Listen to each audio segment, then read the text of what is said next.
Wait, you guys here? We are here. Okay, all right. I was worried my No. my headphones had We turned did off a or good thing something. that where people put a picture of themselves, or they get their phones and they put a gif of them doing work. Yeah. Well, Yeah.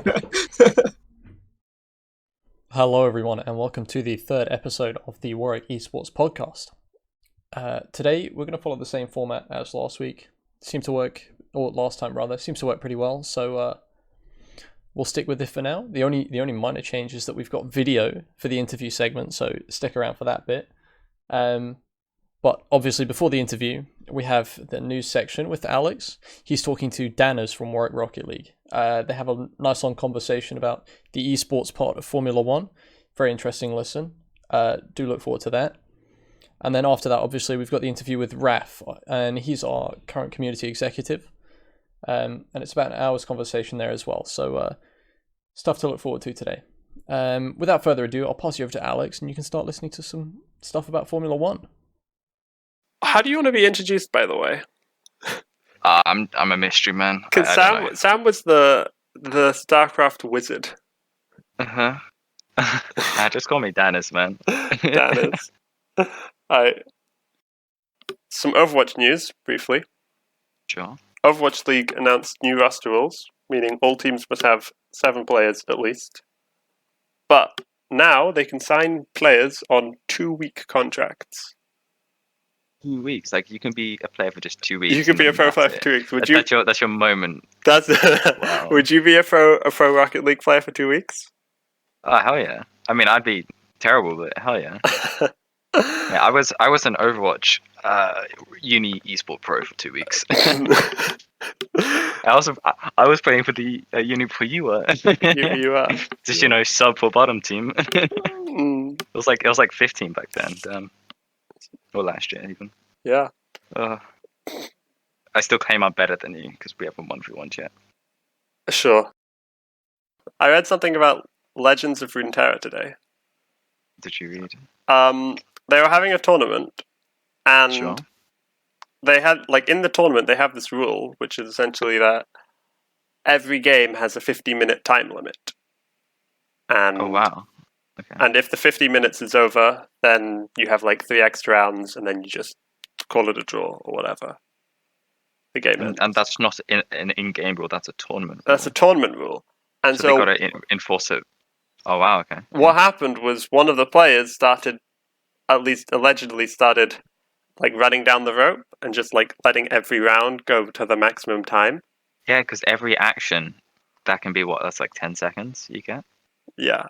So unlike Hearthstone, where it's 10 seconds per turn, every action. Yeah. And that's a strategy. 30 seconds to turn. Yeah. Well, how did they react to that? They didn't. We'll have to see how they react in the future, but I think they need to change the rules, but I think that guy's just a genius for doing that. Big brain.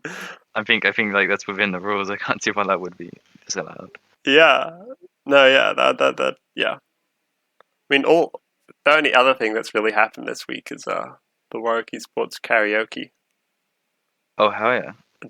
I missed that. Sadly. Did you? Oh, you didn't make it. No, I didn't make it either. I was ironically doing karaoke with someone else at the same time, but I didn't want to just leave. So, I wanted to do karaoke. It was all good anyway. Yeah. I'm sure they decreased the bit rate, and it was a great fun experience. Yeah, I have complete faith in our social execs to. I actually do. Create quality. They're part of the Rock League community, therefore they're competent. I'm not biased. Mm-hmm. Yep. Sure. Not biased at all. Yeah. On the topic of a game involving cars. Where's the segue going? F1. That is a game. That's more of a sport. More of a sport. Well, so here's the thing, right? It's is it an esport, right? That's my first question to you. Do you if you're watching the car on the screen, it's an esport. If you're out in the real world, then it's okay. That's a pretty fair distinction. Just because I don't know, I feel like maybe some people wouldn't think of it as an esport because it's not necessarily a video game. Well, I would say with F1 and most games that you drive with cars, it's way different than FIFA. because you can actually like the controls that you have for F1 exact same as the controls you have for a real F1 car. So you're lacking a lot of senses. Like I know that you're lacking a lot. Like if you're driving a real F1 car, you've got all the G forces on you. Your body kind of can feel the car. So you're lacking a lot of like input. But in the way that you control the car, exactly the same. I think. Depends on the handling. I think I read somewhere that that's why Lewis Hamilton doesn't participate in any of this esports stuff, right? Because he. Yeah. Well, that's because it's like a simulator can never be as good. I sort of read that as an excuse, right? I don't think so. I think he's just happy chilling right now. Like he's probably got so much attention, and this is probably the first time in like his 10-year career where he's like had no attention for like the longest time. Yeah, but he's also not competing out of choice, and he says that it's because it doesn't feel the same thing. But I interpret that as an excuse that he's just bad at it. Well, you probably got asked that in reference to the actual F1 2019 game, because the F1 2019 game is not that great of a simulation. Great game, not that great of a simulation. Because, for example, Verstappen, right? He's like Hamilton has said, I'm not ever playing F1 for those F1 sanctioned events online right now. Yeah.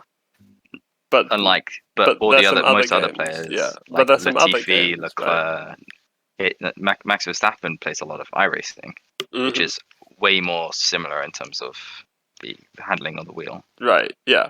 But of course, no one the G's that you feel in the car. Of course, you don't get that. So like, okay. I was trying to like figure out how it worked and stuff. It's like, like, is there in real life, right? The cars have physical differences, right? And that can and you have other external factors out of your control, like your pit crews and stuff. Yeah. In like the digital scenario, is it just the player that has any input? Well, it depends, because for example, in the F1 game, you can choose the cars to be realistic or equal. Equal means they're all the same.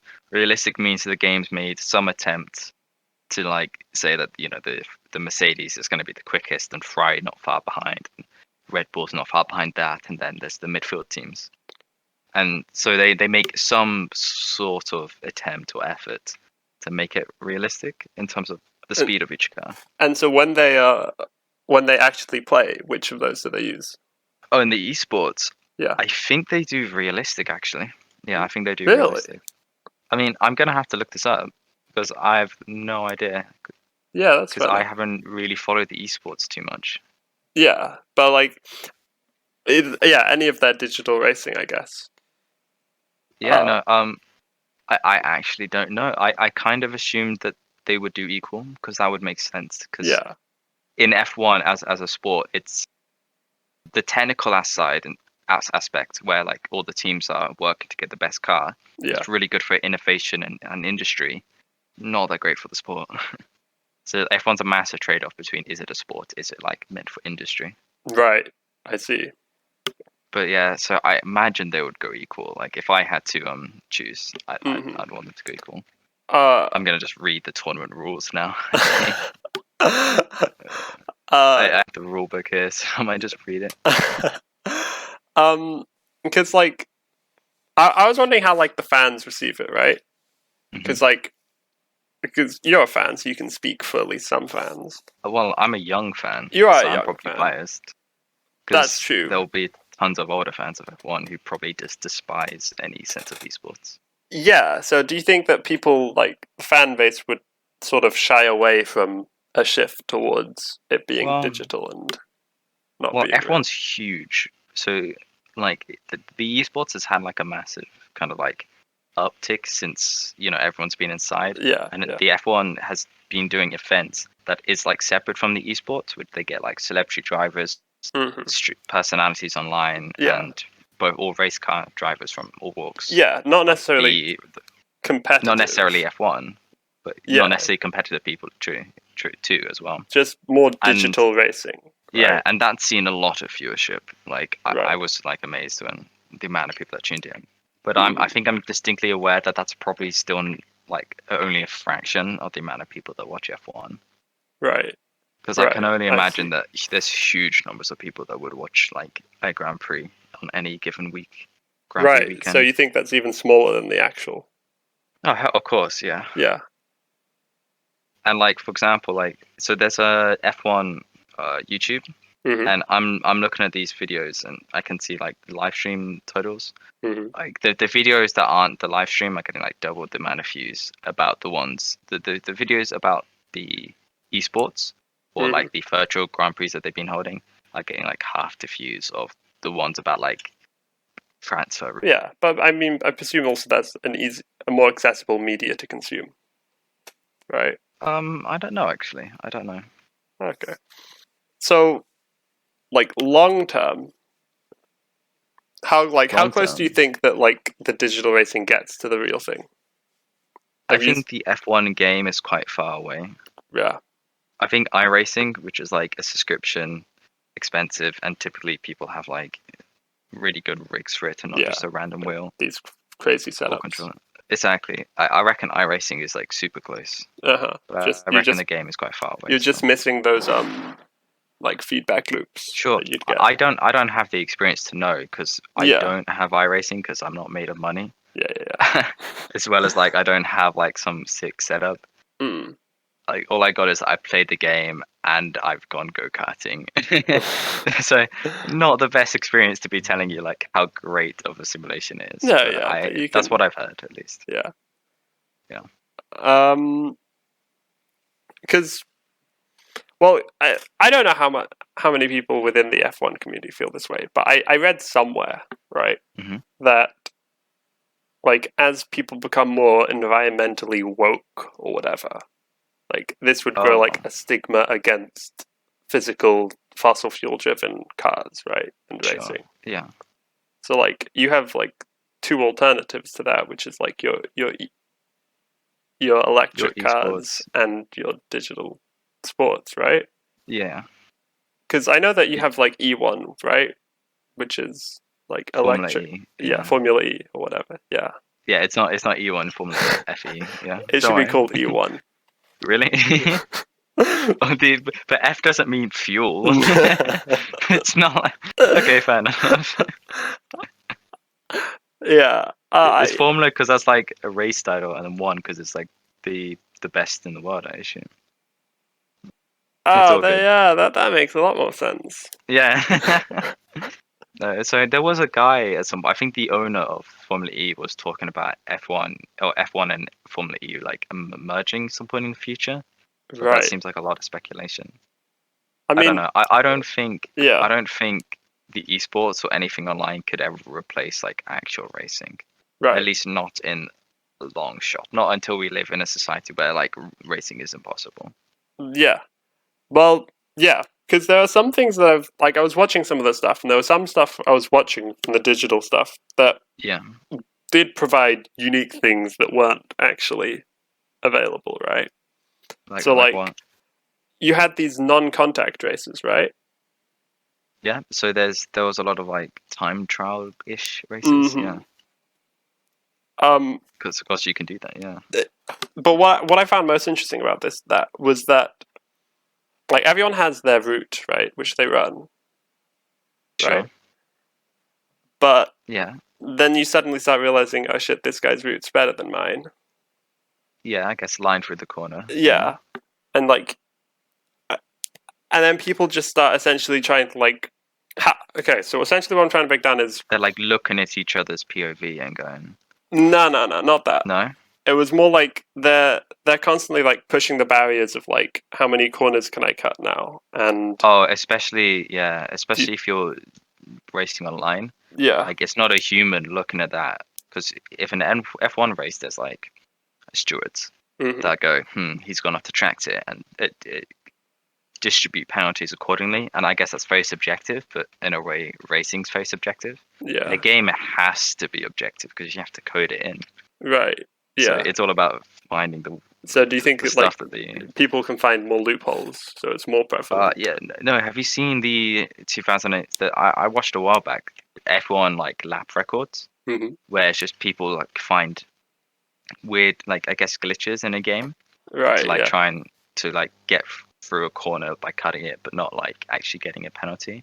And I think in 2018, in F1 2018, the game for France, you can actually just drive round like the back of the field and just skip a bunch of corners. And because you're so far off the track and it's all tarmac, because that's how it is like in the actual France GP, you can just, you don't get any penalties. The game doesn't recognize it as you cutting the corner. But of course, if you did that in an F1 race, I mean, I'd hope that someone would notice. I mean, technically, you're not breaking the rules, right? You're not breaking the rules of the game, although you would 100% be breaking the rules in an F1 race. Right. They'd have like some sort of catch-all rule. I want to like see racing like good faith. I now want to see like an official race where like someone just does some really dumb exploit and goes around in circles, or like does the whole race backwards or something. I don't know. Yeah, I mean, honestly, they'd probably be banned from racing for life if something like that happened. Yeah. Something else I saw. You have like weather settings in these games, right? Sure. I found it really funny. Like I don't know why, I just found like the torrential downpour of like, and then these cars like slipping and sliding everywhere. Because like if you're watching it in real life, you're also a bit worried for the drivers because it is quite unsafe, right? I guess. I mean, they're typically driving at slower speeds in the rain. Yeah. But I guess you're right. Because like, if a big crash happens in real life, it's exciting, but it's also like, oh shit, I hope that guy's okay. Yeah. Right? I think there's a bit of like, so currently in F1 it's gone so safe that there's a bit of like complacency of the viewer, not necessarily like everyone working to keep the driver safe. Right. I see it when I see a crash because I wasn't watching when F1 was a dangerous sport, of course. Right. So Yeah. When I see a crash, I don't get any sense of I think he might be hurt. I'm just like, oh damn, that guy's out the race. Oh right. I see. So it's not, you don't consider like. I don't, but that did change kind of recently because there was a driver who died in an F2 race last year at Spa. I don't know if you've heard about this or saw it on the news at all, but it was like national news. I'm assuming F2 is the second tier.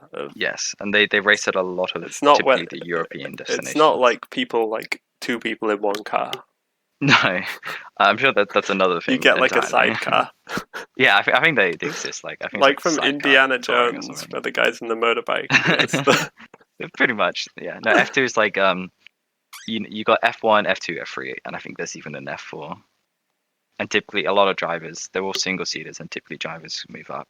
There's a lot of other races that drivers can move up the ranks to get a chance at F1. But like in terms of like Formula 1, there's Formula 2 and then Formula 3 and even Formula 4. Maybe Formula 5. At that point, it's off my radar so much that I wouldn't know. So like you spoke about how like for the iRacing and for the most realistic digital replacements, you need these expensive setups, right? I can only assume I don't actually think you need them to be fast, but you need them for it to be like as realistic as possible, so you get all the feedback and talk. But like realism aside, because that's also how many of these people have trained and stuff. So it's whatever's easiest for them to transition into these different. Sure, all the racing car drivers, yeah, I guess so. And I guess because the system is that way, lots of other people who aren't even physical racers learn that way because everyone else learns that way. But we need like Lando Norris. We just need, he's like 19 years old. We need to like message him and be like, do you want to be on this podcast? Talk about your experiences of racing for F1. You're like a bootleg Lando Norris. A bootleg. He plays Rocket League, so maybe we can sneak him into the server somehow. You're really setting expectations high. Yeah, I expect the best from this podcast, man. God, you got Lando Norris behind like a closed door, right? I mean, like you have high standards to live up to after the StarCraft wizard. Right? Oh, do I? Sam knows StarCraft in and out. He does. He's so I remember Tim telling us about it in the living room, and we're all just there like kind of staring at what the fuck is happening. You remember the guy who played with his feet? I hope you talked about him. We didn't talk about the guy who played with It's such a good video. I mean, yeah, it is a great video. What a guy. We've somehow managed to get a StarCraft again. It's just going to become the Warwick Esports StarCraft podcast. I'd listen to it. I wouldn't know anything about it, but I'd still listen to it. Yeah. So, like, how accessible? Back to Yeah. How accessible do you think the digital sport is? Like, it's I don't think it's a successful esport as like if you're taking it from a perspective of like the CS:GOs and I guess Rocket Leagues and Overwatches. I don't think it's successful esport, but I think the virtual GPs have been pretty successful. Not successful. Sorry, accessible. Accessible. I mean, it's free to watch. I guess it's on the F1 channel. For people who want to play, right? Oh, right. Well, the esports is completely open qualifiers.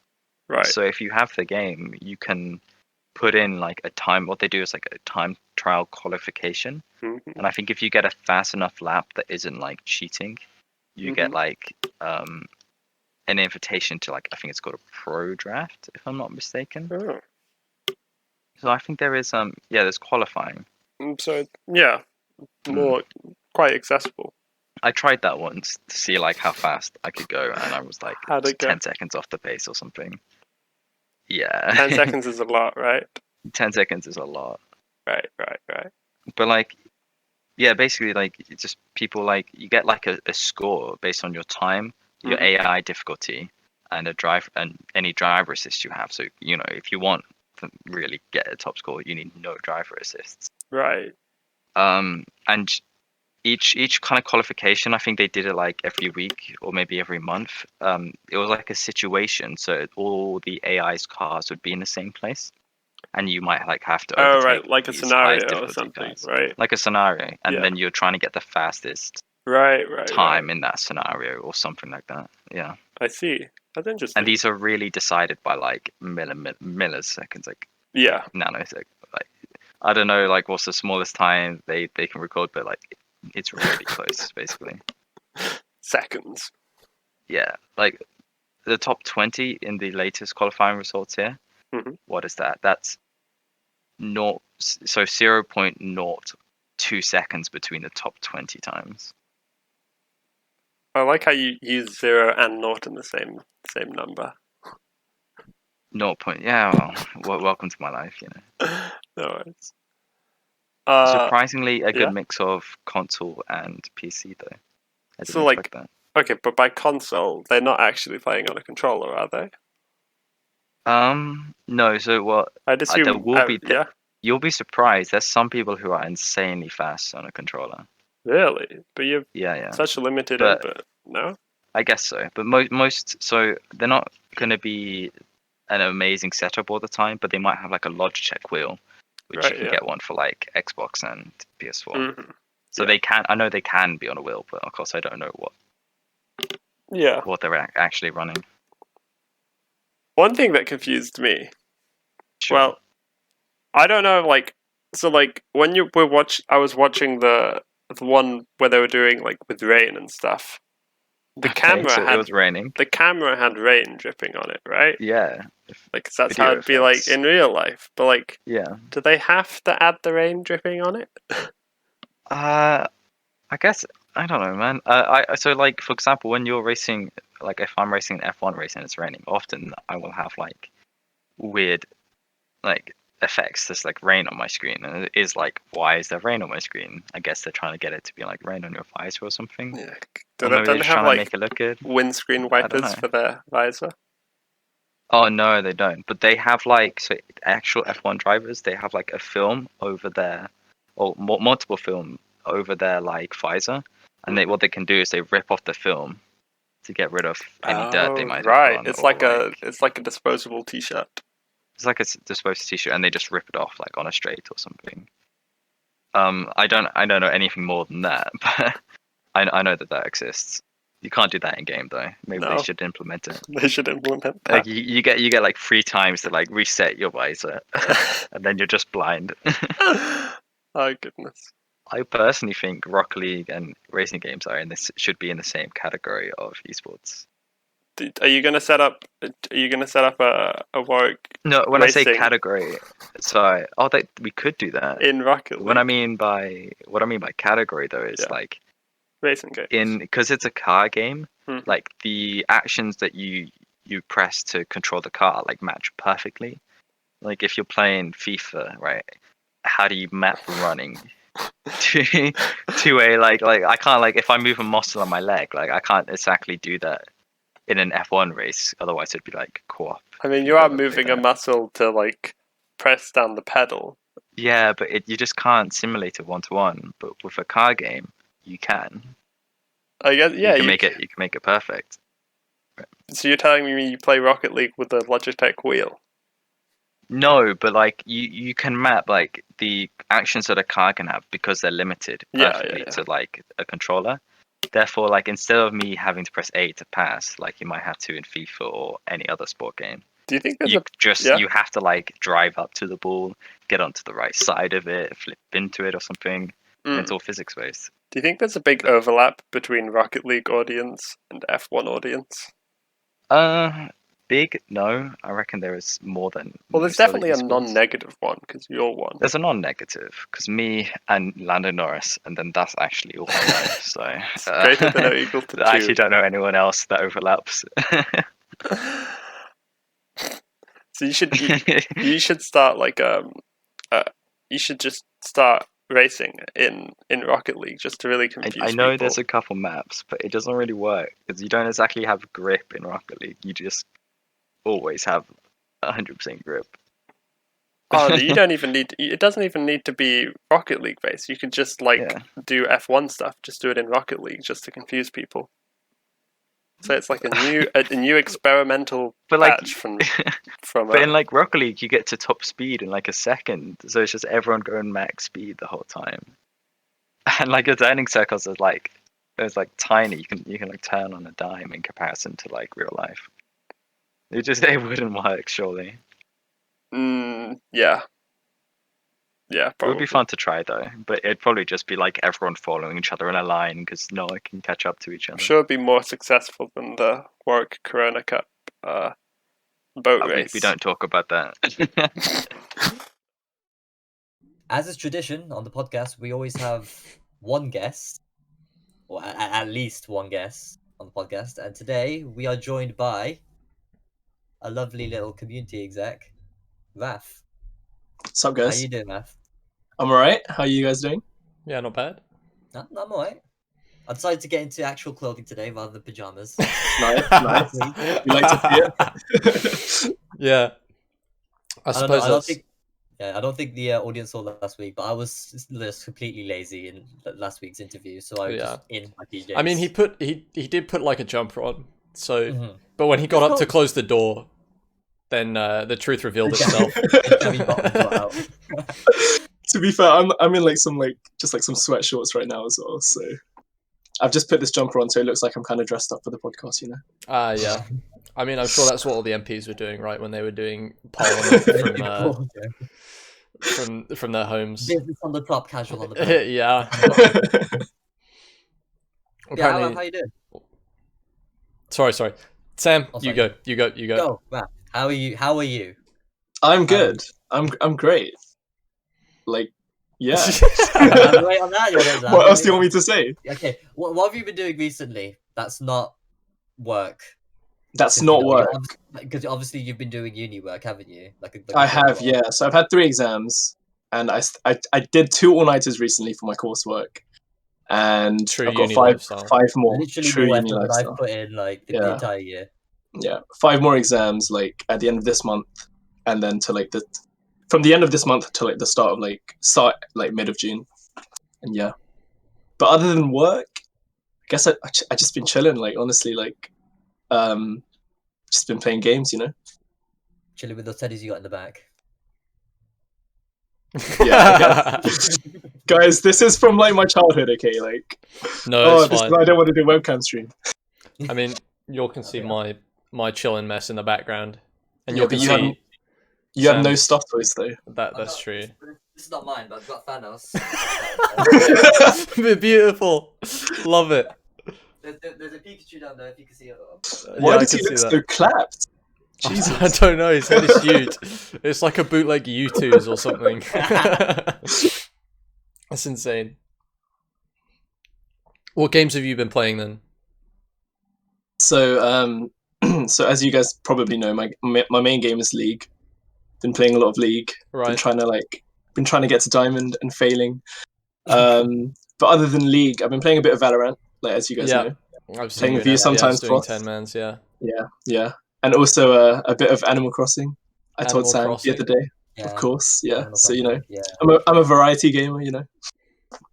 Quality Going content. from like super intense League to just like even more intense Animal Crossing. Yeah, exactly. Honestly, Oh, High God. I intense. sweat it out on Animal Crossing. Honestly. Yeah. You were like getting annoyed Oh, at me because No. I have a Switch, but I don't own Animal Crossing. Yeah, I mean, come on. Like, I got a Switch for Animal Crossing. Like, we're completely different. Yeah, no, I got it. I think I got it mine for Smash Brothers. to be fair, that is a good reason to get a Switch. Honestly, yeah, it is. Yeah, it is Smash really it. good. Smash so is good. good. Smash is good. Animal Crossing is good. Although recently I've been branching out into Fire Emblem a lot recently. Yeah. But yeah, the thing is, I don't want to play a game that's literally like, you know how loads of people like, especially what was it? The WHO recently described gaming addiction as a proper addiction.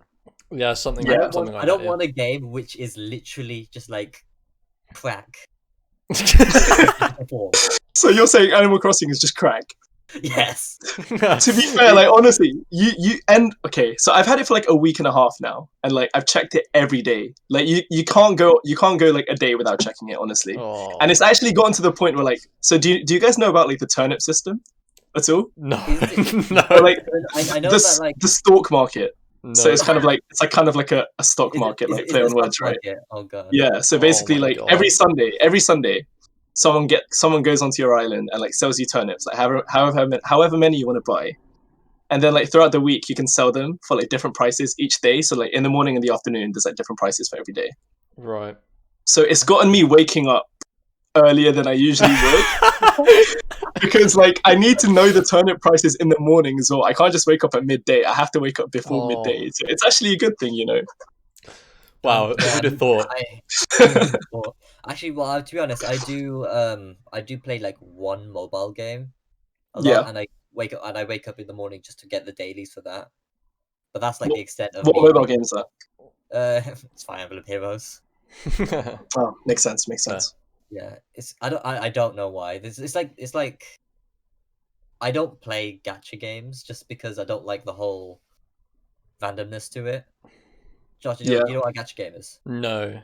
No. You'll have to explain. The whole point of it is like it's one of those freemium games. Oh, not right, like- okay. Not like in the Clash of Clans kind of way of like you pay to make your base better, but like you're supposed to collect characters, Right. and you know there's different rarities. So there's like 1-star to 5-star or like grade Yeah, C, yeah. S, and stuff like that. So in order to get like the best ones, they have a gacha system or like a summoning system where like you pay premium currency to Right. unlock things. It's like Ultimate Team for FIFA, essentially. Okay. Oh, I see. Yeah. That sounds Um, pretty rough. Yeah, but thankfully in this game you could get a lot of the premium currency just by playing it. Oh, okay. It's That's a not bit so of a bad. like the early ones you could get some early ones pretty easily. You could probably get around 50 characters. How many are there? varying Varieties. Hundreds. Oh, There's okay. like 600 heroes altogether. Oh, Jesus. What I don't Um, understand is like how do people like commit to mobile games? Like, Dude, there's people out there like you might have heard of it. You probably never heard of it. There's a game called Fate's Grand Order, which Yeah. is like it's like the most popular gacha game out there. There are people out there spending thousands on it, Jeez. literally just to get PNG files of their waifus. On it. oh my god. That's the closest to like anything like that I actively play, and I don't even play it that much. It's like once every third day or something. Is like Hypixel Skyblock, which is basically just a glorified clicker game. it is like awful, but at the same time, when it's like 11 p.m. and I just don't want to speak to anyone anymore because I'm tilted over Valorant or something, it's a pretty good option. Is it kind of like Cookie Clicker or like Adventure Capitalist? Pretty much, yeah. It's like it is a glorified clicker game. It's fun, like as well. You know Smith, Sam?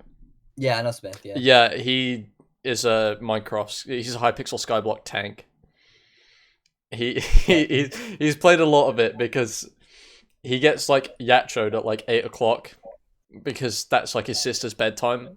So he's not allowed to like be on voice past 8 o'clock. And also, everyone's been playing Valorant, and he didn't get a key until this week. Yeah. So did it take ages to download it though? It took like 2 hours to download it. yeah, I like don't a know. 4 gig That's game. that's Yorkshire internet for you, I guess. Oh, yeah. Sorry, Yorkshire people. Wait, is Hypixel like associated with Minecraft? Sorry, Mhm. like Yeah, it's a Minecraft. it's a server, right? Yeah. Yeah. Because like weren't the creators of that server like they got like not bought out by like Riot? I think. Oh, yeah, like, they yeah, work for Riot no. now, don't they? Yeah, no. So there's like Hypixel Studios and there's the Hypixel Minecraft server.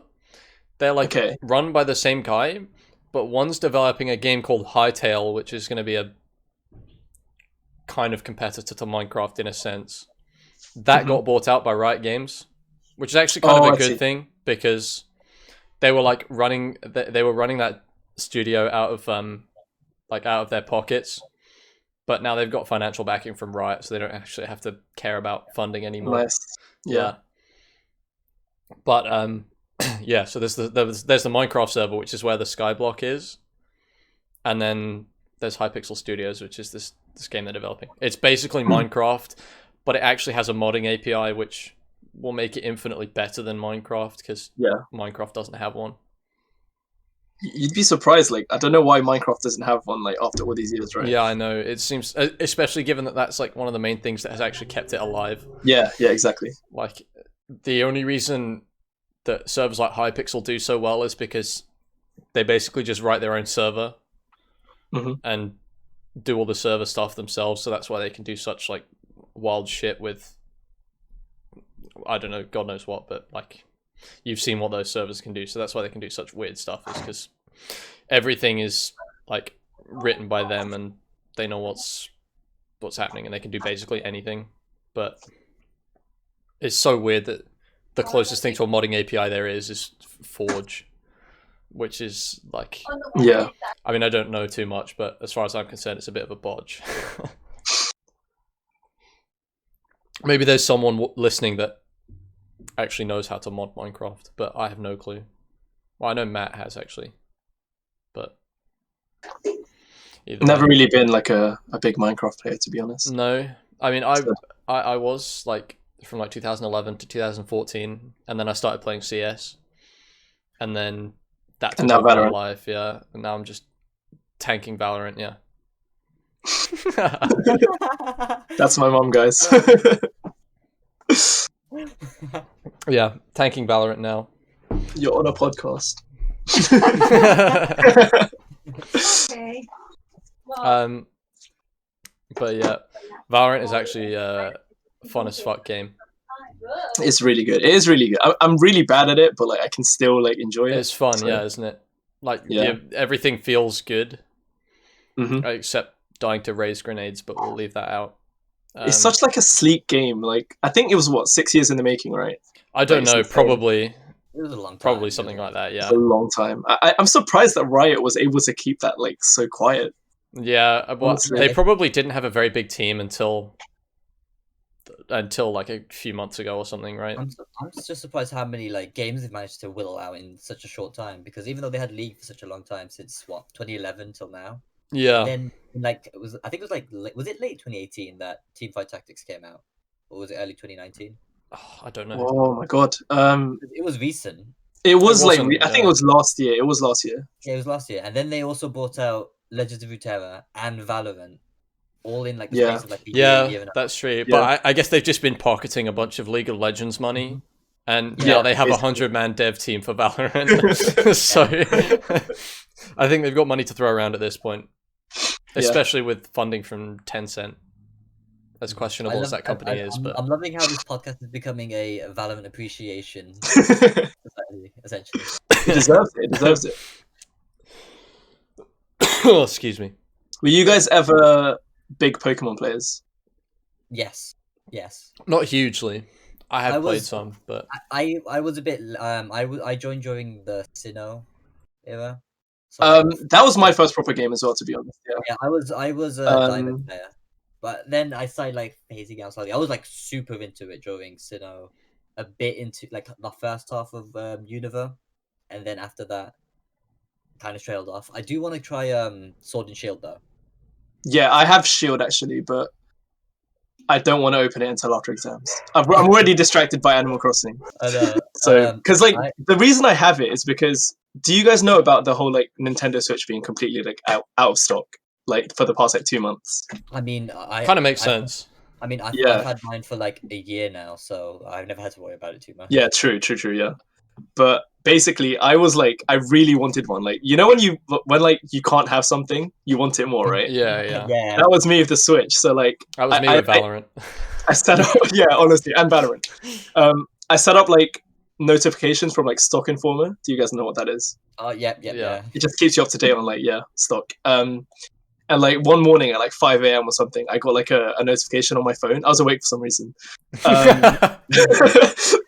And like it was a Switch bundled with Pokemon Shield, and I wasn't planning to get Pokemon Shield, but since it was the only one I could actually get, I was like, "Fuck it, let's get it." Yeah, we'll get it. Mine. Honestly, yeah, I was just like, "Bye." And now So, you have Pokemon Shield as a reward for completing your exams. Exactly. It's either a prize for doing well or consolidation for Sadly. not going well. But Participation prize. yeah, but we plan on doing well, don't we? A half we do, star. of course. That's always the plan, at least. But Mhm. Yeah. we'll see how that turns out. Yeah. But how have your courseworks gone? Those were fine, right? Aside from Everything the I've done all-nighters. so far has been okay. Like That's I'm good to happy with hear. everything that's like happened so far, but I still have 5 more, so Yeah. we'll have to wait and see. Well, those 5 should be okay, right? Yeah. So Hopefully. that's what we hope for, at least. I'm in the fortunate position of being a first year with no exams, Damn it. but Damn it. I'm Damn it. yeah, I know, but I still do have work. The maths department is still giving me stuff to do, which is a bit of a piss take, but at the same time, it needs doing. At least you right? don't have exams, right? Yeah, it doesn't take that. Like, I complain about it, but it really doesn't take up that much time. It's like an hour a day, and I have at least 16 hours a day. So I mean, bro, that's like an hour that you could be spending playing Valorant. oh yeah, that's true. An hour that I could spend grinding Valorant and winning the Yeah. tournament. Yeah, soz. Yeah, it was unfortunate to see the Bucky boys go out. Were you watching that, Raph? I was watching that. Oh, like it was such I a was good game. so intrigued. It was such a good game. Like, I unfortunately I couldn't watch it because I was busy trying to eat. Oh yeah. That's did you watch? Did you at least watch the highlight, Sam? The hold on C. Yeah, Oh, Oh, my god, I that put was it- so nutty. I put it in the Valorant channel. Yeah, it is a Um, Valorant channel. yeah, hold on. go watch that. It was insane. Alright, was guys, so you're gonna- good. you're gonna see a live reaction of me watching. Describe to us what's happening in the video as well. Okay, let's have a look. It was. So, Can we get some live Warwick color Esports casting? from- Color casting. Okay. It was actually insane. It was a really good hold. Like, Rohit is insane. So let's see. It was Rohit, Philip, and Andres. It's going to be a 3 versus 3 retake. Yeah, it was really good post plant. 3v3 retake, as you said, but I see you watching do have It's a that cheese red available, strap, but but it Oh. works. They're going through Oh, he is going to use it actually. He's making it in 43 retake and He's so stunned. and all 3 players. He's lost for words. I feel like we should edit the podcast so that the clip is like at the bottom. Yeah, yeah, good. Oh gosh. I'll see if I can do that. Yeah, that's If I really Lots can't, then of you're not cool watching the clip right now. Fury But server if I can, then you're seeing it. coming through, but the Oh. is interrupted. Wow, that was big brain play. That was Yeah. big brain play. That was a very quiet some, reaction. That was some good eye yelling from Phil, though. It was really good. Yeah. University of Warwick. It was That huge. was good usage by Andres for his ultimate. It Yeah. was brilliant brilliant molly by Rohit. That was actually a big brain. Yeah. Yeah. And I've seen that a few times. I think one game I saw yesterday, a guy was like desperately trying to throw his hot hands at the bomb, but died for it. yeah. But he still managed to get the kill at the end because we Yeah. played. So It's you can, because I think who was on Brim? Was it Rohit? it was Rohit. It was Yeah. Rohit. It was Rohit, yeah. That is insane. Was It was so good. Was it through the smoke? I don't know. I mean, Andrus with the shock dart as well, priming their brimstone to die using the bomb as well. It was through the Yeah. smoke. I just saw it. It was nice. It was really good. That was big brain. That was very. It was big really brain. well played. They Yeah. like they actually played their attacking half so well.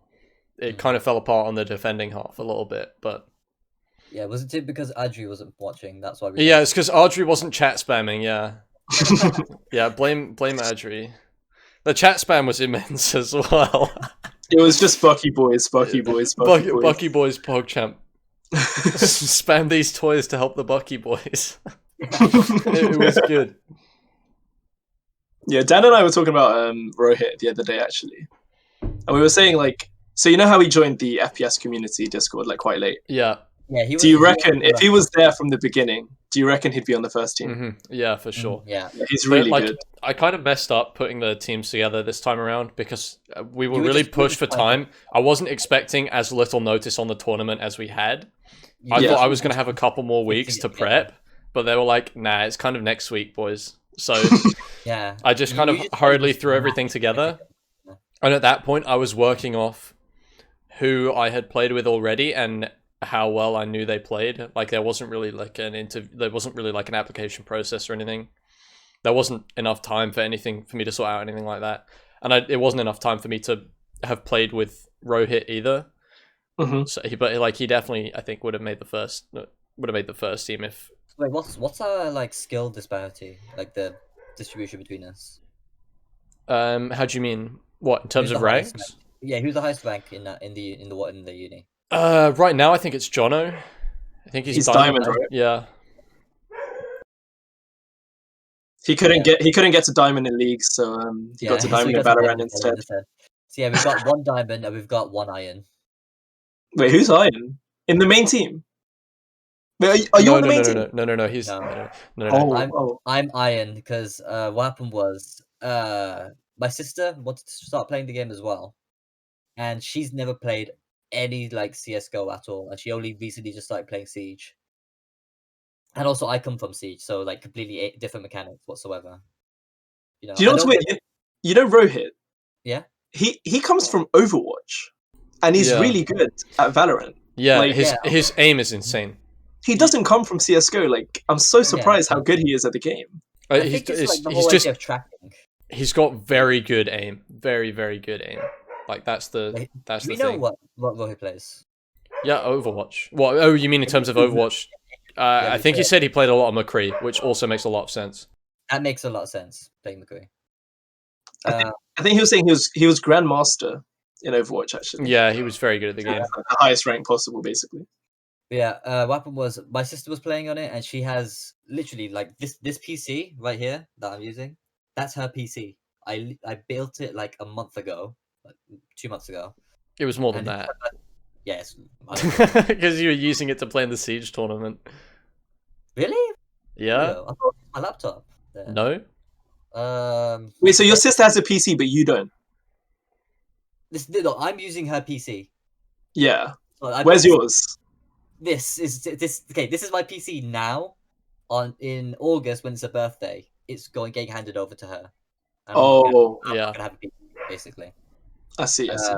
So, because of that, it's also her PC. She wanted to play Valorant as well, and she didn't have a key until like a week and a half after me.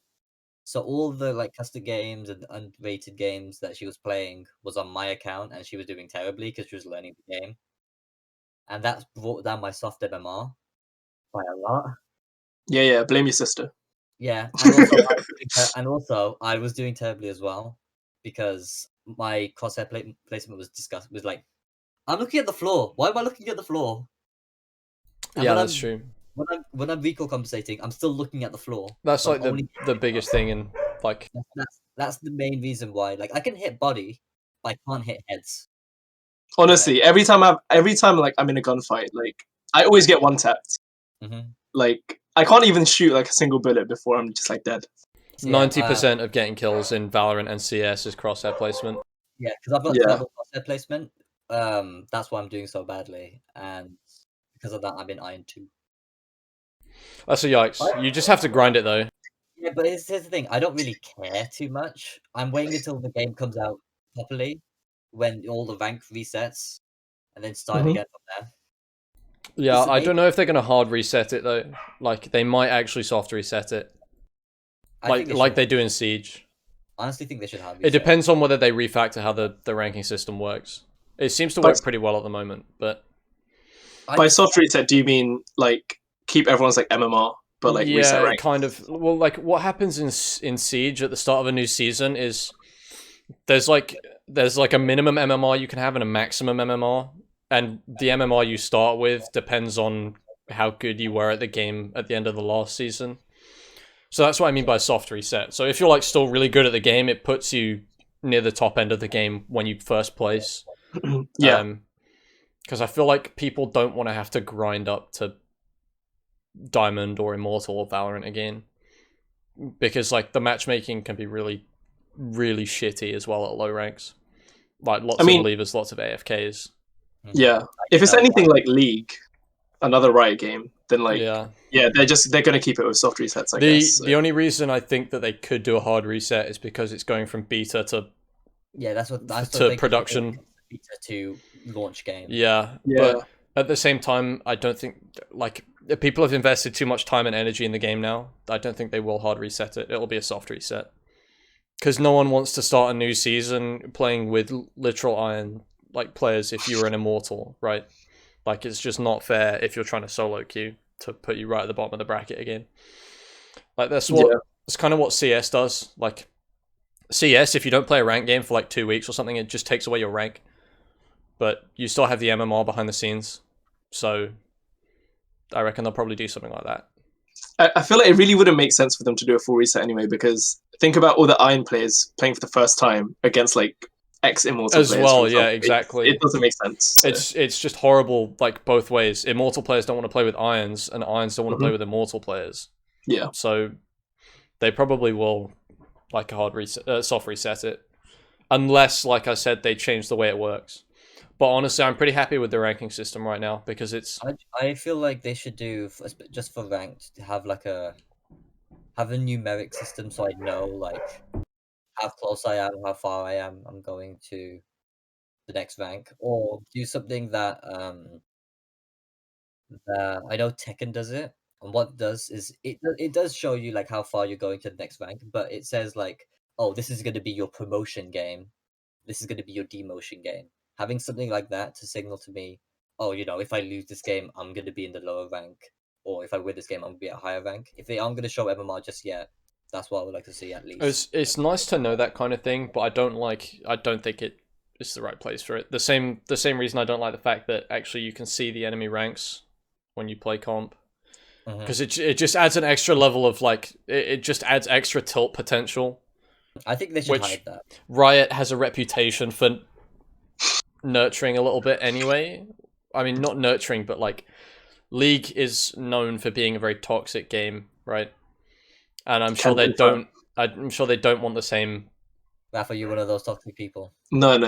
I consistently, so there's something called honor level in League, which like kind of like signals how like not good of a player, but like how like friendly of a player you are. And I always reach max honor level every season, man. Every season. Every season. I was telling my mom the other day, she was like, I don't care. Yeah, I think. Hey, Mom, look, everyone thinks I'm a nice too. Who cares? It's like it's a game. Yeah, I really don't. Yeah, I don't like that you can see enemy ranks though, because like if they're lower rank than you, instantly, like if you start losing rounds, people start getting tilted because they're literally worse than us. Like we shouldn't be losing these rounds. You guys are fucking bots. But the thing is though, even if they hide that, like there's gonna be like websites like that kind of like search for like live games, and like fetch stats for like every player in the game, right? It's kind of like what League has. So like you can't see enemy ranks like in like Champion Select or like in the game, but like you can easily search it up. Yeah. So, I mean that's kind of an issue in Siege as well. And I don't like in Siege we have Overwolf Overlay, which has an extension for R6 tracker. And literally you can see the entire enemy's MMR like just by hitting tab. You can see the MMR and how many wins they have, the win-loss. Yeah, their KD ratio and everything, which I don't like. I don't like because it puts you in a mindset to lose the game right from the get-go anyway. In Like the actual game itself, they hide their rank until right at the end in the final scoreboard. Yeah. You were against like Diamond. Like CS has no API, so you don't know who you're playing against or how good they are until you finish the game. And then you can finish the game and be like, wow, he was 2 ranks above me. I guess I'm good at the game. But like, it's just adds tilt factors. Because as well, if someone's on their rank up game, they're going to be naturally more on edge because they want to rank up. So it actually kind of gets rid of some competitive integrity too. Like, you might play worse because you know it's your rank up game because you're anxious about ranking up. That kind of thing. I really think it's something that shouldn't be there. Yeah, they should just get rid of it, to be honest. Like, it's not worth having. Yeah, I agree. Like, sometimes, like, I don't do it anymore, but I used to always search up like enemy ranks in like League, and it would just be so demotivating. Like seeing like someone on the enemy team has like a 90% plus win rate overall, and like you just know they're smurfing, and it's just like, oh, this game's lost from like the very beginning. So, yeah. I agree. I always made an active, when we were playing in the Siege tournament last term, I always made an active point of saying don't look at their ranks. Because it's really easy when you're in a custom lobby with people on Siege to look at their ranks. I would always go, don't look at their ranks. Because there's 2 people on our team that like constantly kept checking it, and those are the 2 people that like got the most easily tilted. Yeah, but like, honestly, it like, we probably, because our first game was against Kov, we got absolutely deleted 7-0.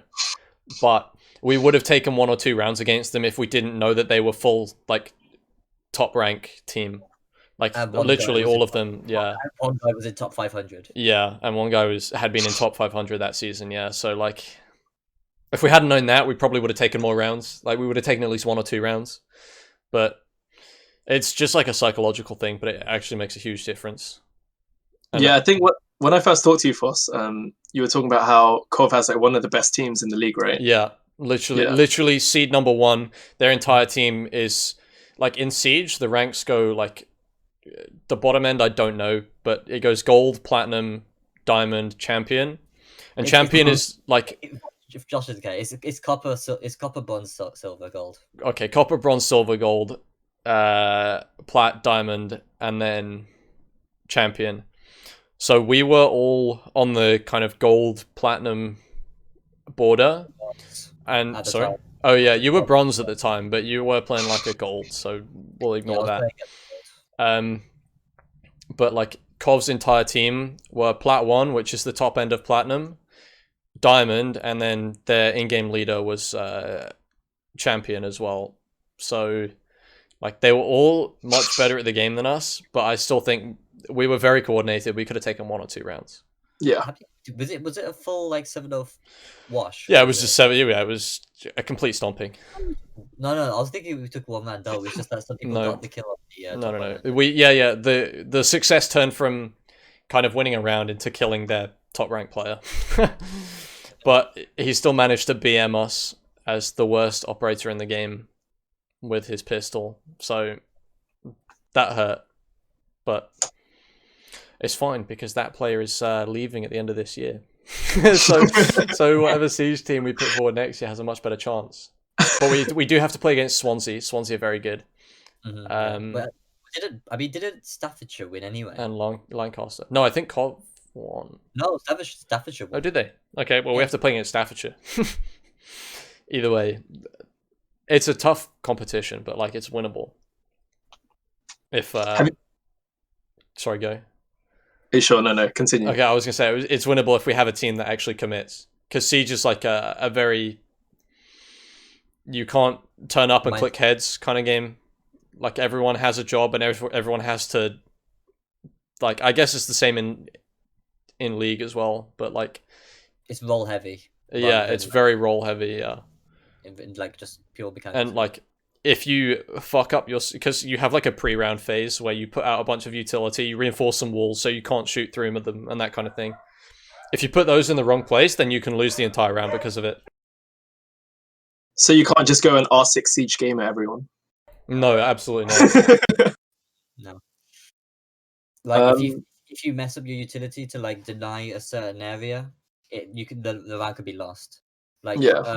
there was one time it was a bug that happened that lost us a round because there was a bug. I couldn't put down my utility to electrify a wall, which prevents people from breaking it. And because I couldn't put that down, they came through there. They planted. Yeah. They got play. Free round. Yeah, it was free round for them. Oh well. What were you gonna say, Raph, before? So I was gonna say so you guys have played like competitive Rainbow Six Siege, right? Yeah.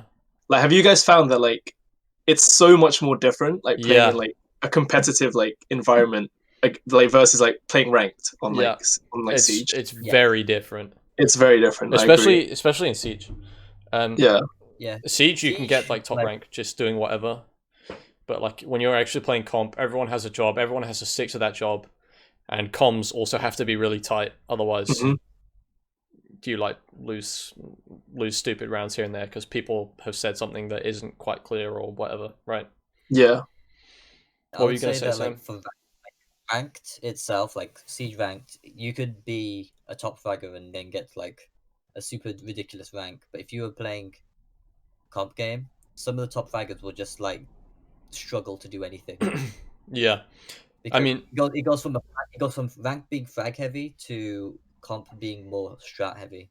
Yeah, just to put that as an example, I used to play a lot of Siege with this guy called Ram over the summer and over Christmas, and he's he's plat 1 at the moment, so he's pretty good at the game, but he's just joined a team, and the entire team is plat, gold and plat ranked, and then he just played a tournament match yesterday actually, and the entire enemy team was diamond and champion ranked, and they went 7-4, 7-5, which is kind of close, but it's just an example to how strategy wins the game as opposed to frag potential, because you just enable so much by having good strats and good comms that it's just way more worth doing that than it is just getting picks.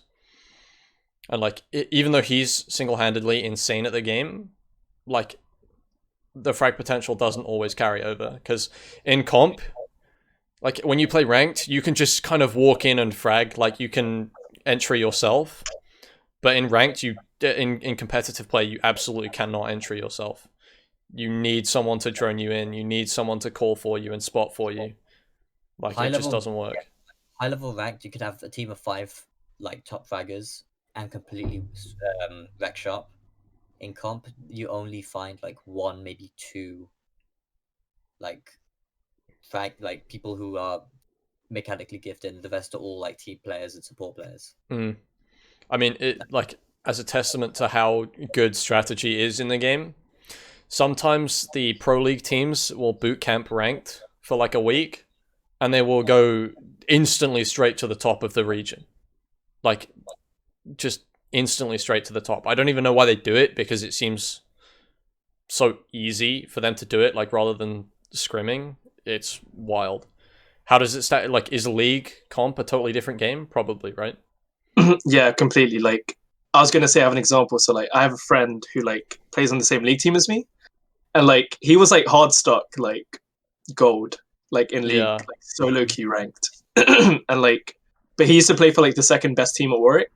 And they were really good. Their iteration, their roster last term, term 1 was really good, and he played for them then.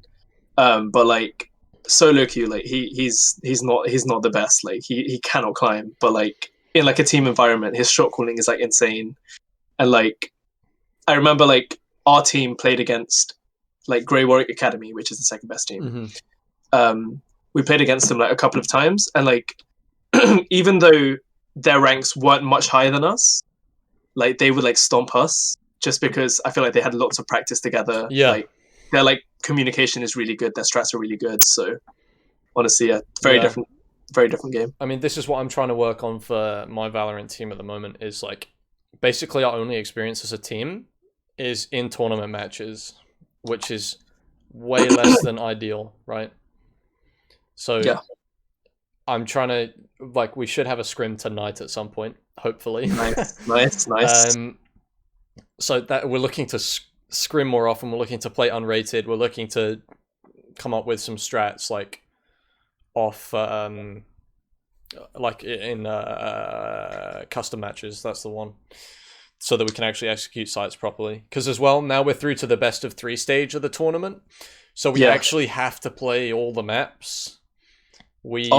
So every best of 3 like series has to be every map. No. So that's not true. Like people will probably put split last more often than not. Yeah. But in the case that we win Haven and lose Bind, we need to be able to play split, right? Or win Bind and lose Haven, and we need to be able to play split, which is not something we can necessarily do because I think all of our tournament matches have been played on Bind. Oh, you're not allowed to just play like 3 like Haven games or like 3 Bind games. No. I wish that was the case, but I mean, it's like that for most first-person shooters. You can't play the same map twice. Yeah, but it's for League since you only have 1 map. It's nice to have some variety though as well. I like playing best of 3s because you've got this like long-term strategy that you can like come up with counterplays for. Because this is something that I don't like about best of 1 series in Siege, is that there's only 7 rounds, which is not a huge amount of time if like it's in a tournament setting and you're not that like ingrained in the tournament culture. You don't know how people play. So you can't really counter strat that well because you only have 14 rounds to play with tops, right? Yeah. But if you play Valorant, you have 26 rounds to play with to come up with counter strats. And then you can play those counter strats on the next maps as well, like if it's best of 3. So that's why it's nice to play best of 3s just because you've got more options and it's probably less likely to be a stomp. Like I completely agree with you. Like, so you know the Bucky boys. Yeah. So in their game, I feel like if it was a best of 3, I reckon they could have taken. Yeah, exactly. Win, honestly, like you see in competitive games all the time, like reverse sweeps, right? Yeah. Like one team goes like 2-0 in like a best of 5, and then the other team just comes back like 3 straight wins because they've adapted to playing against that team. Yeah, exactly. Yeah. I mean, this is something like I don't know if you guys know anything about professional Quake, but this is something I see happen in professional Quake as well. There's this player called Raphael, and his like entire playstyle is basically just I'm gonna play the game for like the first game or 2, and I'm gonna figure out what he's doing, and then I'm just gonna reverse sweep, and then he reverse sweeps. Like it's insane. But is he just like known for that now? Like is yeah, that a little bit. Like his brain is huge. Like he's actually so smart. There's like you watch him play and you're like, oh my god, how can anyone have this many IQ points? But yeah, like because in Siege, like there's no longevity, like as well. There's no, I mean it kind of there's no economy, so it's not that bad. So everyone has the same kit every round, right? So like in Valorant, if you lose the first round, you probably lose the second round as well, right? Because the other team has weapons and abilities and stuff. But like in Siege, everyone has all their kit every round. So that means it can be more back and forth, but like it's harder to figure out how they're playing. Because as well, like pistol round strats can give you a clue as to how they're going to play in non-pistol rounds, right? Like if they play a pistol round very aggro, they're probably unlikely to play the next round kind of aggro. They're probably likely to slow it down because they're like, right, well, we've just played super aggro and it probably didn't work, so we'll calm down now. But like there's nothing like that in, I mean, again, there's the whole super aggro thing, but playing very aggro in Siege doesn't work. Like it'll win you 1 round, but then it doesn't work for the rest of the game. Yeah. But I'm excited to play best of 3s. That should be more fun. It'll be tiring, but it'll be more fun. When's your first game? Not first game, but when's your next game? Thursday night, so tomorrow. as of Damn. time of recording. Yeah, And that's a best of 3. and that's a best of 3. Yeah. And Yeah. is it being streamed? I don't know. We don't know. We'll find out tomorrow. If we are, I'll drop an at in FPS. They reveal. Hopefully it is. They only reveal who's being streamed about like 2 hours before. Yeah, sometimes like half an hour. It's not even half an hour. It'd be nice to survive for more than one best of 3, but because it's single elimination because they don't have the resources to run double elim. But yeah, it'd be nice to at least play 2 best of 3s. Do you think this is gonna happen? Do you think they're gonna do this again? Oh yeah, they're gonna play another one for sure. Probably like a couple months though.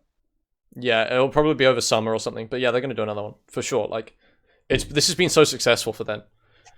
Like, yeah, I noticed the other day, like the stream quality is so good. It is like, really good. Yeah, the way they do it was amazing. Yeah, like I was there kind of early on, so like they still hadn't got everything up to speed. They weren't using webcams yet.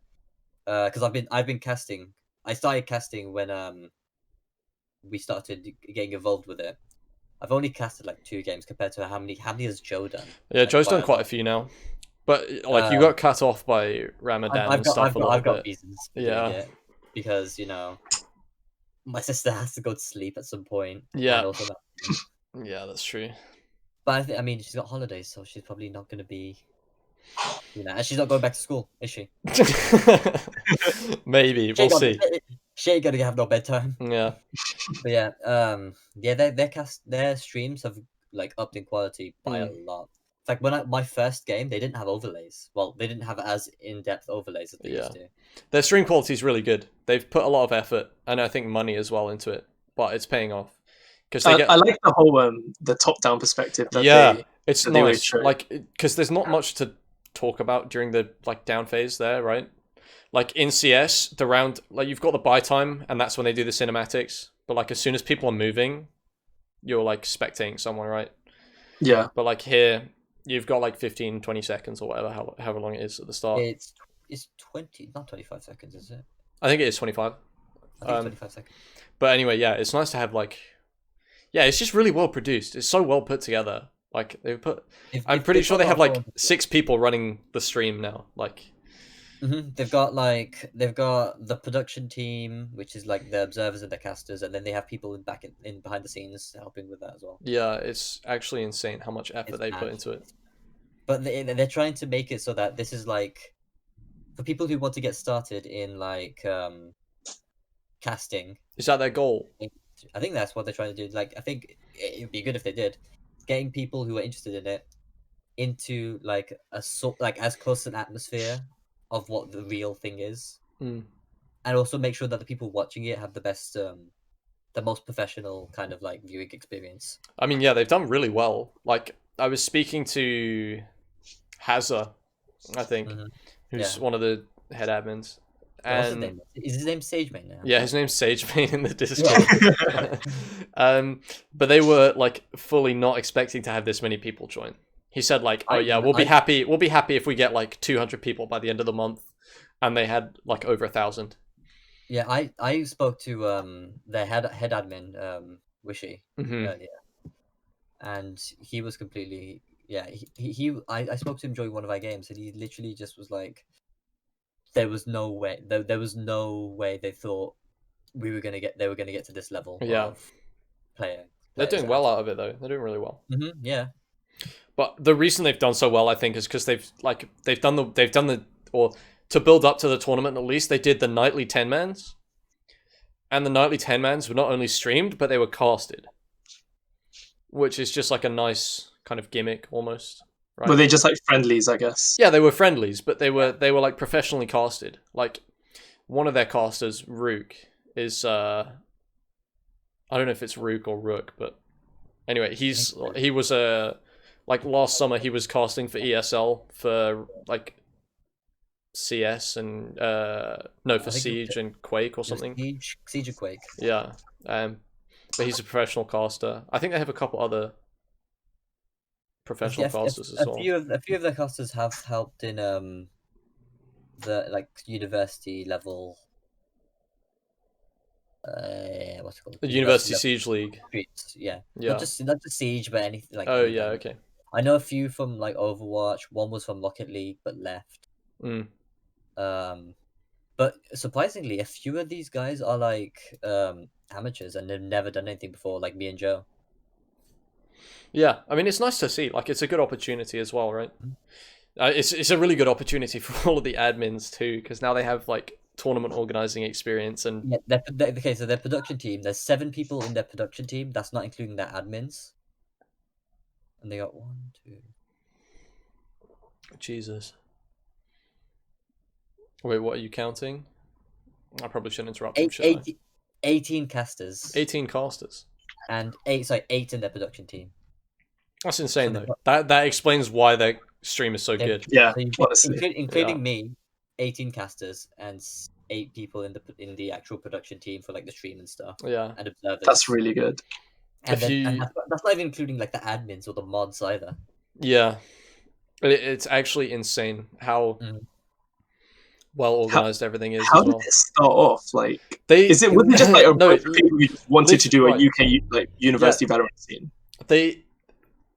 Valorant dropped, and then they were like, It was- hold it on was a minute, bunch of- NSC it and was a Null bunch of aren't guys going to pick from, this up for a while now. Yeah, there's a bunch of guys from Swansea. Yeah, it's a bunch of Swansea students, but they were like, yeah, NSC and Null aren't going to pick this up for a while, so Until we'll do something. We'll do something for the last term of the year, and we'll see what happens. And now they're where they are. Do you pretty good. reckon NSC and Null are gonna like take over them, or do you think UK like Valorant is gonna still be a thing? I don't know. I feel like they shouldn't try to bring it down. I think they should try to incorporate it as part of. Yeah, Honestly, would I be think the- they can that stand would be the alone. ethical thing. I think that would be the ethical thing to do, but like I don't know because it's going to be a business. They can fully stand alone. Like, Yeah, I think they can though because they're already established. I mean, Hazard. I was having a conversation with Hazard as well. He said like everything behind the scenes is like really messy and bodged, but Yeah, everything I'm looks super professional on our end, so it's okay. No, I get this chat. I know what's going on, and these guys is just like, no, Yeah. we'll get it done. We'll get it done, and then they Yeah. get it done. But it's actually very impressive. Yeah. It's It is. it's a really fun thing to play in as well. Join the 10-mans if you haven't already, Raph. Like I Cool. think they're 8 and 9 o'clock. yeah, on Saturdays, right? Mhm. Hopefully those start up more regularly after the tournament again, It will. because they're a nice like social thing as well. Mhm. Like, it's I just- feel like 10-mans our 10-mans are always stomps though. There's always one really unbalanced team. yeah, it's surprisingly hard to make a balanced team. Did you do picks last night? We did, yes. Like Yeah, because Jono's like he's like the highest ranked player, right? yeah, In the Discord essentially. Like he was kind of put with like, so it was him, Dan, and then me, Rachel, and Anthony. Me, Rachel, and Anthony are terrible at the game. But like because Jono is like so good, they were like, okay, no, he'll carry this. No, we got stomped. Like it was like 13-5 or something. Oh really? What? Even with Jono on your team? Even with Jono. Insane. Wait, who was on the other team then? So they had Ralph, LVP. Right. Who else did they have? Damn, I can't remember actually. I I just remember I kept getting killed by Ralph, so he's the only one I remember. Oh, that's usually how it goes. yeah. Like, you usually just Yeah, remember one player. They're Tolly, so the inventor. Okay, yeah. Uh, Yeah. Tolly's a good player. They had like a DMG like CS:GO player that was just like in the Discord randomly. I don't know, and then a couple of others. Okay. Yeah, fair. so I don't. I mean, I don't know how good LVP is at CS. What rank is he? Do you know? I don't know actually. Like he doesn't like he used to play much more than he does now. But like I know he like throughout the year. Like so, I met him in first year. Yeah. He's like really like dedicated to competitive CS, like watching competitive CS. hmm But I don't really know like how good he is at the game. Right, okay. I'm assuming he's decent because he plays Valorant to a decent level as well. Yeah, so, yeah. yeah. I'm surprised Jono didn't carry though. Jono usually like frags out his mind when Yeah, we honestly. play tournament matches. Like him and Jose are just clicking heads all game long, and I'm just like, okay, well we have the site now. Good work. Yeah, But- I was actually surprised that I never knew Jose. Yeah, well he turned like Dan invited him, I think. Like Yeah, he just kind of turned up after Valorant was a thing. yeah but Kinda like Rohit, right? Was he Yeah. a league player? Was he a league player? Yeah, he's a league player. Yeah. Yeah, because Yeah. He's a CS player as well, though. He played a lot of CS as well. He kind of gave up on it. But... okay, let's see. How many hours of CS do I have? This is my vindication. 34 hours. I'm literally the same. I swear, mine's like 35 hours or something. I have 34 hours, and literally, Josh can attest to this. All I did was run Deagle. Yeah, that was the strat. We used to play after tournament games for the university for the Siege League last term. We would just play CS afterwards. It was a wind down game. Yeah, it was a wind down kind of social like team bonding thing. We found it was like 100 times less stressful than Siege was. Yeah, and Sam would just run Deagle the whole time. Yeah, I would go Deagle. It was a strat. And then whenever someone was like low on cash, I would buy for them. Yeah, it was actually kind of nice. We would still win games, but I would always have a gun even if my economy was shit. Yeah, because Sam was just running the Deagle the whole time. I constantly had like plus 10k. It was pretty dumb, but so someone could say, "Oh, I want an AWP." I would buy them an AWP and then buy myself one as well. Yeah, yeah, Deagle AWP. That was it, like exclusively, right? Yeah, and I've gone like a tier up slightly and also tier down, where like now I go like the SMG only. The shit tier guns. So like I play like FAMAS and Gallo. FAMAS isn't shit though. That's the thing. Like everyone, I go cheapo guns. I go cheapo. Yeah, it's cheap, but everyone cries about it. But like you can on a second round, it's not that bad a gun. After pistol round, it's a good gun. Mm-hmm. Like when they don't have like they might force head armor AK, which will fuck you, but or you just run MP9 and run straight at them. Yeah. Holding mouse one. Holding mouse one. Unfortunately, there are weapons in the game that do work like that. Yeah. Which is very yikes, but that's how it be. For some reason, Valve have been trying to get all the weapons into circulation in CS for years now. I don't know why. They want people to use the PP Bison. And I'm just like, just leave it. I don't care. It's a bad gun. I just want people to use the AKs and the M4s. Like, I enjoyed using the PP Bison, like in my 35 hours of CS. Yeah, honestly. Like it's fun to W mouse one with, but like they wanted to make it viable, like at the top ranks, and I just never understood why that was the meta they wanted. Yeah, they wanted every weapon to be viable at top rank, and there's so many weapons in the game. Like Valorant is in a position where they have like 10 weapons or something. So it's possible to have every weapon usable in a certain situation. Mm-hmm. But CS has like 20, right? Yeah. So it's just not... 17. 17. Okay, Sam's counted. But like, it's just not feasible to balance all of those at the same time.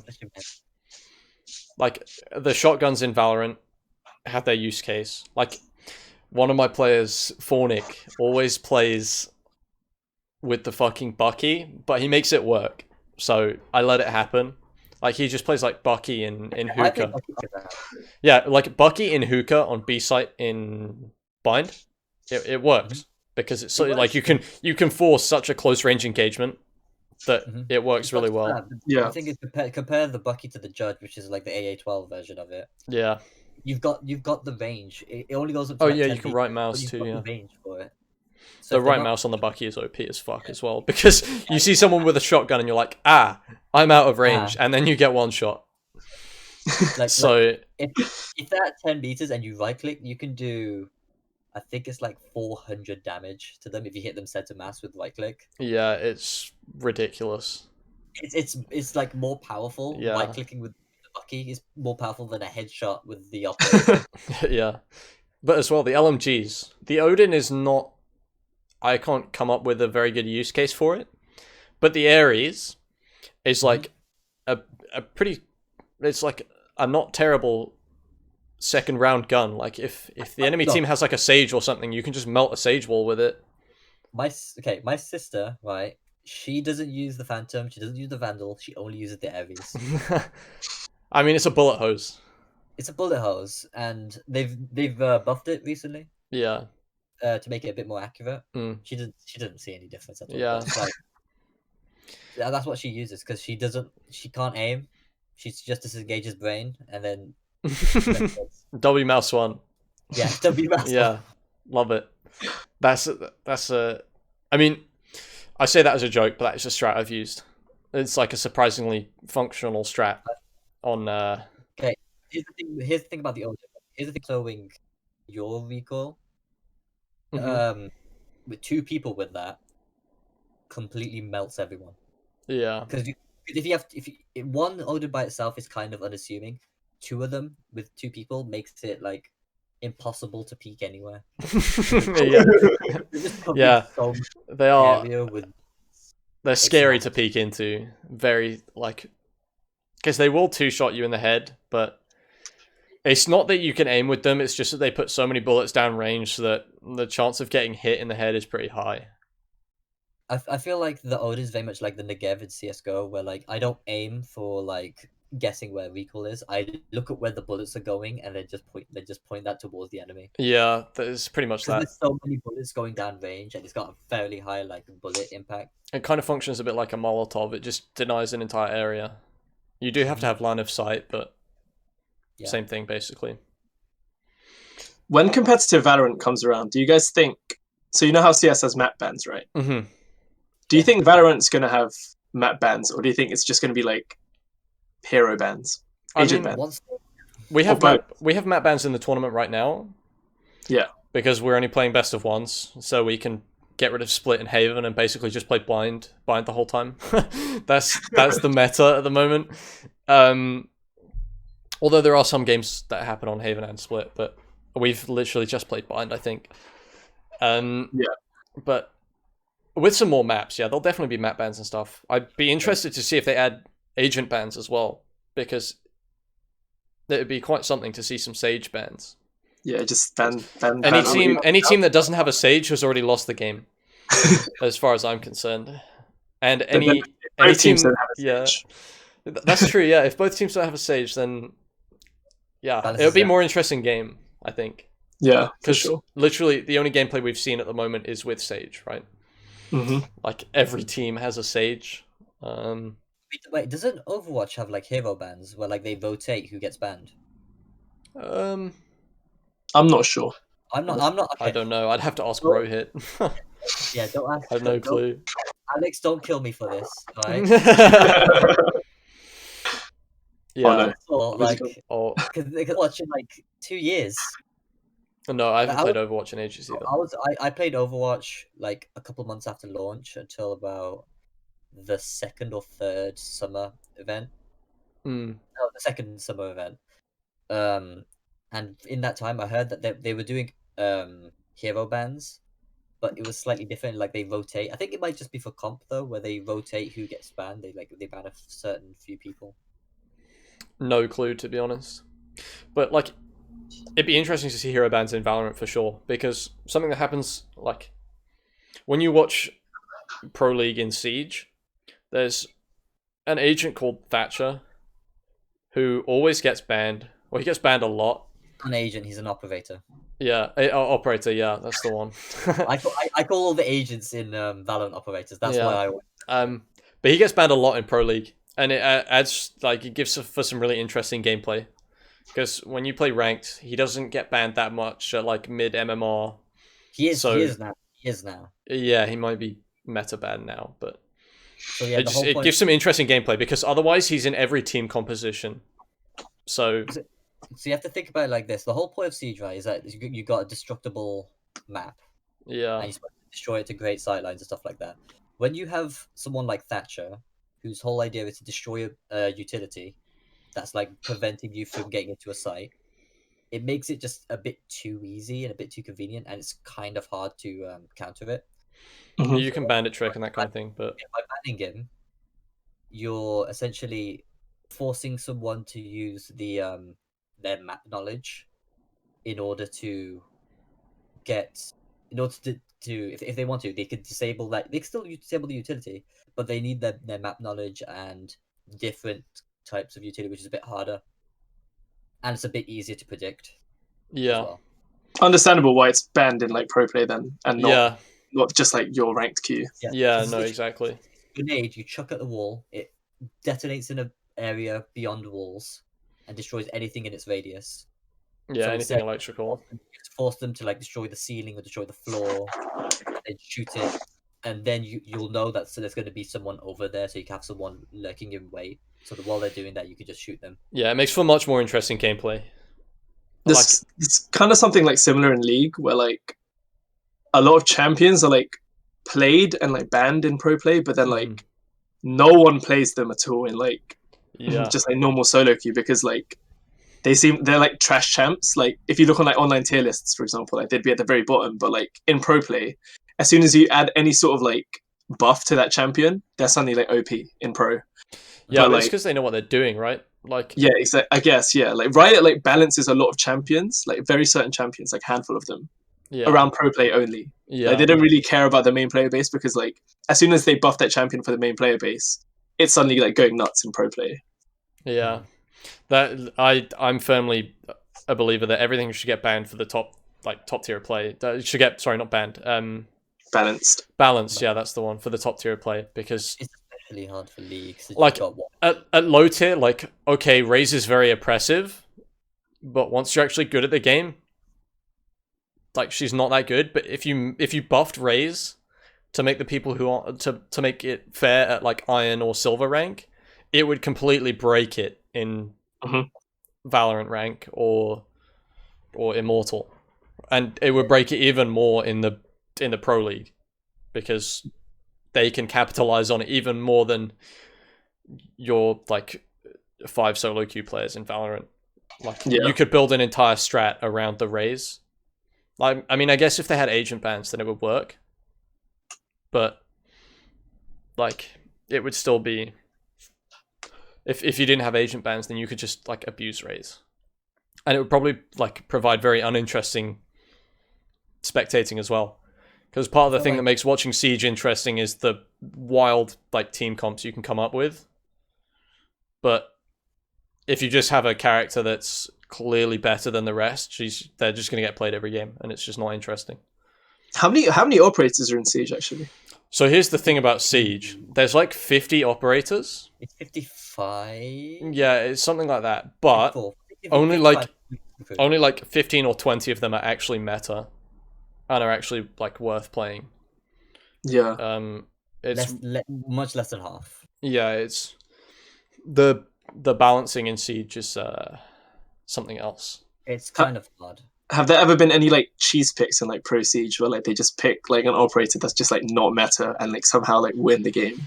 With like some funky strat, I don't know. Yeah, so you'll see pro teams pick an agent called Glaz, an operator called Glaz sometimes, who has a sniper like a sniper rifle with with a thermal scope on it. He's like really terrible in most situations.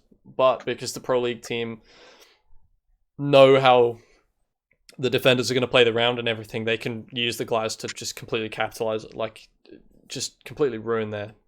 Yeah, it's because of the whole point that Siege is all about rate of fire and fairly close firefights. Yeah. If you're playing at range with a semi-automatic weapon, not that useful. Yeah, you basically want to be in the building, because from outside the building you can't do anything. Like, you can't watch any rotations or anything if you're outside the building for the most part. But there are a very few specific cases on certain maps against certain teams where it'll work and you'll win the round because of it. I'm trying to think of any more. Like, are there any other good cheese picks? Like a Tachanka pick or? Is there a good Tachanka pick? I don't know. They just normally they pick Tachanka for the memes. Yeah. Like, Chanka's the guy with the huge LMG that you just put down. Like the Teemo of Yeah, he's. You can't change operator like mid game, can you? You can change it between rounds. Every round is a different operator. Yeah. You go.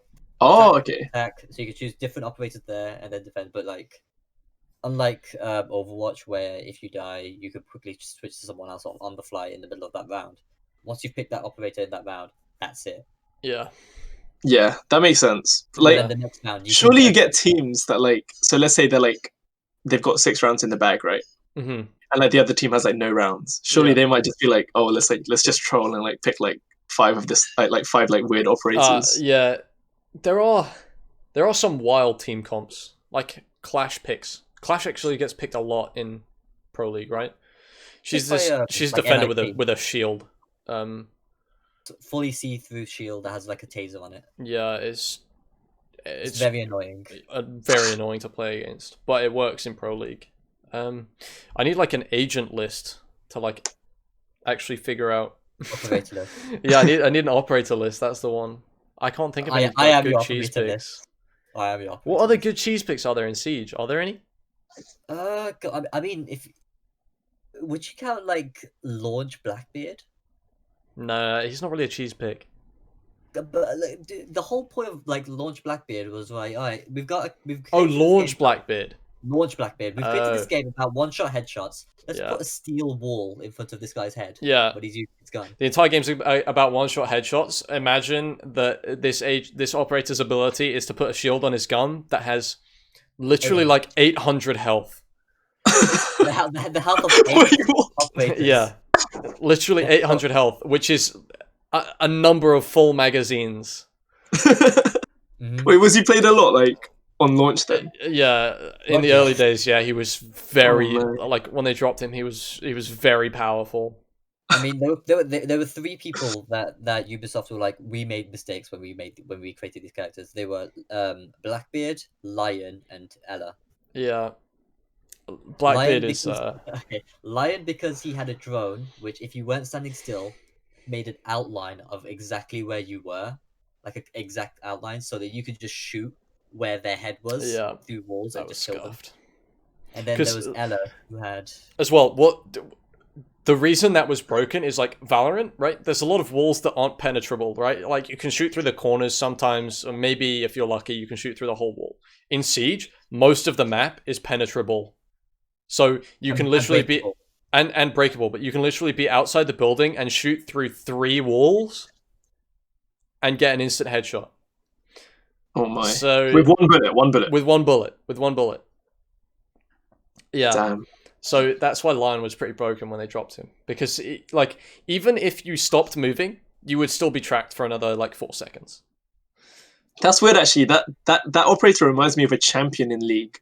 Like, I don't know if you guys know about League at all, I don't know too much. I've played it, but I don't know like a little bit. champion. but names. there's a champion called Rek'Sai, and basically she has a very like limited like she can't, like, if she's in like a certain form of hers, she can't really see like much around her. Like her vision's really limited to Right. just like directly in front of her and like directly around her. But like if anyone's moving around her, like in her like field of view, then they're also like their spot is like targeted, and like Right. she knows there's someone there. But like if you're standing still, like you're not targeted at all. It's like literally similar to like how Lion's Oh yeah, how it works. you're asking about cheese picks. There was a while where I don't know if this is just me that had this, but I'm pretty sure it was more widespread than me. But I at least called it the yellow meta, because each like agent shows up at like the top of the operator shows up at the top of the screen, right? Like with like And the icons. yeah, with the icons, right? And they're different colors with different shapes on them, so you can distinguish them. But there was a period of time where the meta was to pick all the yellow ones because they were like the strongest ones. Wait, who was that? Was that on attack or defense? Attack. So that's IQ, Blitz, Thinker, Lion. Yeah, and then the 4th was kind of like Dokkaebi or something. But Yeah, so that's mad. So you but got, it like, was Lion, which you just said, Thinker, who gives you health, and then has loads of buffs like decreased recoil, increased speed through barbed wire, increased HP. increased HP, Yeah. revives you if you're in a down but not out state. Then you got IQ, who can check electronics, where basically almost every she can see like over like 2/3 of all the gadgets. Yeah. She can spot them through walls and shoot them if And it's then penetrable. Blitz, who has a shield with a flashbang on it. Yeah. He's the W mouse 1 machine. He is Well, it's not even mouse 1, but like flashbangs in Siege, if they connect, are absolutely brutal. Like they flash you for like longer than you get flash for in Valorant. That sounds like cancer. Yeah, Yeah, it was the one really bad. It's just the whole thing that flashbangs in Siege are very inconsistent. Yeah, like, you could put Blitz's flashbang on flash is the opposite only side one. of, okay, so let's just say flashbang in the opposite side of the room, like 20 meters away, you're blinder than like Ray Charles or something. But if you're like behind the tiniest bit of cover, so like there's like a lamp in front of you and it goes off right here, there's something right in front of you that's just blocking it, you can get no effect whatsoever. Yeah, literally, like there are situations as well where there's like chain link fences and a flashbang will pop on the other side of a chain link fence and you won't get blinded. Like, you'd think that they knew that this was in the game and they would make the flashbangs work through the fences, but I don't know. The balancing of Rainbow Six Siege startles me to no end. It is Questionable. truly a scuffed game, yeah. Yes. Because as well, they get a lot of their balancing ideas from Reddit, which is never really a good thing. Oh lord. Yes. Oh lord. Yeah. So, and the game is in such a state now. Like, I'm glad Valorant is a thing because I do not want to play Siege anymore. Damn. For a while, you mean? You will play it. Giving up your main game just like that. Yeah, I know. I feel bad, but like, These hoes ain't loyal. it is giga scuffed. Like, as well, literally, like two Pro League teams have dropped out of Pro League this season as well. Was it just 2? I thought it was 3. Oh, it might be 3, but It was at least 2. EG, Luminosity, and Rec. Oh yeah, Reciprocity as well, yeah. But yeah, Pro League is scuffed. Mm-hmm. Ranked is scuffed. Yeah. Balancing is scuffed. What else is scuffed? The cheating and like the DDoSing and stuff. Yeah, cheating and DDoSing as well. Yeah, that's all scuffed. Overall, very good game. 5 out of 5. But Ubisoft in general is scuffed, right? Yeah, yeah, that is true. They've had some rough patches. Yeah, esports as well is scuffed because the guy that runs the esports for Rainbow Six Siege is the same guy that single-handedly killed the esports for Brawlhalla and for Honor. So, Like, who's that? Yikes. I don't know what his name is, but he's the esports That's a person yikes. for That's a Rainbow Six yikes. Siege. Yeah, that's I- the game is doomed. The only redeeming quality that I can see coming in the foreseeable future is a replay system, which will be nice. But I mean, isn't there Rainbow Six Quarantine coming out sometime this year as well? I'd be up to play that as like a co-op game. oh, I don't know. It's like a World War Z kind of thing. Yeah, I saw that. I have no clue, honestly. It's gonna be like the Outbreaks event, except an actual game. Oh, the Outbreak event. Operation Chimera. That was the yellow meta. Mm-hmm. That was the yellow meta. That was so yikes. Right, I think on that note, we should probably call it. For a while. It's an hour and 15 minutes or so. Damn. Good chat, though. Where does the time go? Where does the Really time good go? chat. Thank you for coming on. It's alright, it's alright. Thanks for having me. I hope you enjoyed yourself. I hope everyone else enjoyed listening as well. Did you enjoy yourself, Raph? I did. It was good talk. Perfect. Talked about a lot of things. Yeah, that's the plan. Is there anything you want to say to the audience before you go? Just peace. Stay in school, kids. Don't do drugs.